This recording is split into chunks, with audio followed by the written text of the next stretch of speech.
അല്ല, അത് അദ്ദേഹത്തിൻ്റെ പിന്നെ സംസ്കാരത്തിൻ്റെയും മര്യാദയുടെയും പിന്നെ വിഷയമാണ്. ആവർത്തിക്കാൻ പാടില്ല എന്നുള്ളവർ ആർക്കാ അറിഞ്ഞിടാത്തത്? ഞാൻ എൻ്റെ ഓഫീസ് വിദ്യാഭ്യാസ വകുപ്പ് പോകുന്നൊരു ഓഫീസിൽ കാർൽ മാർക്സിൻ്റെ ഏംഗൽസിൻ്റെ ലെനിൻ്റെയും പടമെല്ലാം കൊണ്ടുവച്ച് ഹാരം ഇട്ട് നിലവിളക്കം കൊടുത്തു വെച്ചിട്ട് എല്ലാ ദിവസവും എൻ്റെ ജീവനക്കാർ വന്ന് അതിൽ തൊഴുതിറ്റകത്ത് പോകണമെന്ന് പറഞ്ഞാൽ നടക്കുന്ന കാര്യമാണ്? നടക്കുന്ന കാര്യമില്ല. അതാണ് ഇവിടെ നടന്നിരിക്കുന്നത്. ഇല്ലെങ്കിൽ ഒരു ഭാരതാംബയെന്ന് ഈ ബഹുമാനപ്പെട്ട ഗവർണർക്ക് എന്ത് അധികാരം ഇത് പറയാൻ വേണ്ടി? ഇത് ഇന്ത്യ രാജ്യത്തിൻ്റെ അതിരുകൾ പറയാനുള്ള അധികാരം ബഹുമാനപ്പെട്ട ഗവർണർക്കുണ്ടോ?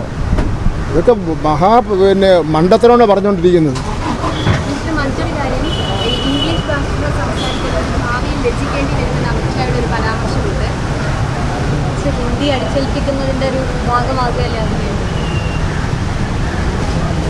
എല്ലാ ഭാഷയോടും ഞങ്ങളെ സംബന്ധിച്ചിടത്തോളം തുല്യ ബഹുമാനമാണ് ഉള്ളത്.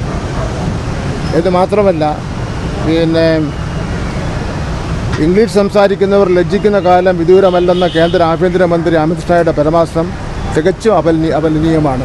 അത് പ്രതിഷേധാർഹമാണ്.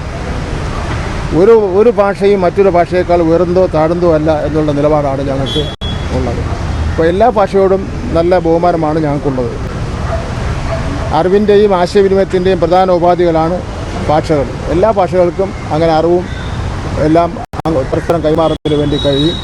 ഇതെല്ലാം ഒരു രാജ്യത്തെ സംബന്ധിച്ചിടത്തോളം രാജ്യത്തിൻ്റെ ഇതും ഭരണഘടനാ ലംഘനമല്ലേ? ഇന്ത്യൻ ഭരണഘടനയെ പറയുന്നുണ്ട് ഏത് ഭാഷ സംസാരിക്കാൻ, ഏത് പിന്നെ ഭക്ഷണം കഴിക്കുവാൻ, മാന്യമായ വസ്ത്രം ധരിക്കുവാനൊക്കെ ഉള്ള വ്യക്തിപരമായ അവകാശം ഉണ്ടെന്ന് ഇന്ത്യൻ ഭരണഘടന പറയുന്നു. അപ്പോൾ ഇന്ത്യൻ ഭരണഘടന അനുസരിക്കാൻ ബാധ്യതയുള്ള കേന്ദ്രമന്ത്രി തന്നെ പറയുന്നു പിന്നെ ഒരു ഭാഷ സംസാരിക്കാൻ ഞാൻ ലജ്ജിക്കുകയാണെന്ന് പറഞ്ഞാൽ.